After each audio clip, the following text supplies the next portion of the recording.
Pourquoi les riches sont riches? Vous êtes-vous déjà demandé pourquoi les riches deviennent de plus en plus riches, tandis que certaines personnes finissent leur vie sans fortune?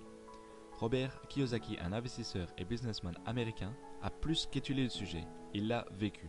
Son livre « Père riche, Père pauvre » en témoigne. Ce qui m'a le plus interpellé dans son ouvrage, c'est l'idée qu'il développe grâce à un schéma. Ce schéma, le voici. La première colonne représente les revenus actifs, alors que la seconde montre les revenus passifs.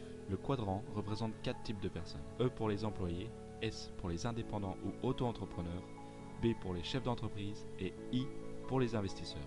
Quand tu es employé, tu as un travail. Tu échanges ton temps et des efforts pour un salaire. Si tu arrêtes de travailler, tu n'auras pas de revenus. C'est pour toi une sécurité de savoir qu'à la fin du mois, tu auras un salaire.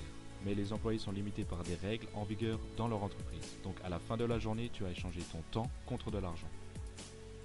Les auto-entrepreneurs n'ont pas un travail, mais possèdent un travail.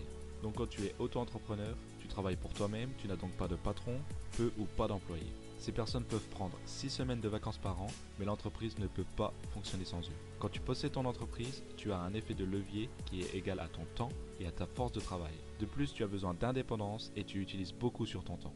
Donc encore une fois, à la fin de la journée, tu échanges donc ton temps contre de l'argent. En règle générale, les employés et auto-entrepreneurs travaillent pour l'argent. Maintenant, voyons la seconde catégorie qui représente les personnes ayant des revenus passifs. La différence entre les auto-entrepreneurs et les chefs d'entreprise est que ce dernier possède un système. Quand tu possèdes un système, tu as du personnel qui travaille dur pour toi pour te générer un ou plusieurs revenus. Tu mets donc en place un système qui pilote automatiquement sans avoir besoin de te rendre sur ton lieu de travail. En revanche, tu as besoin de leadership. Tu as besoin de leaders qui gèrent ton personnel.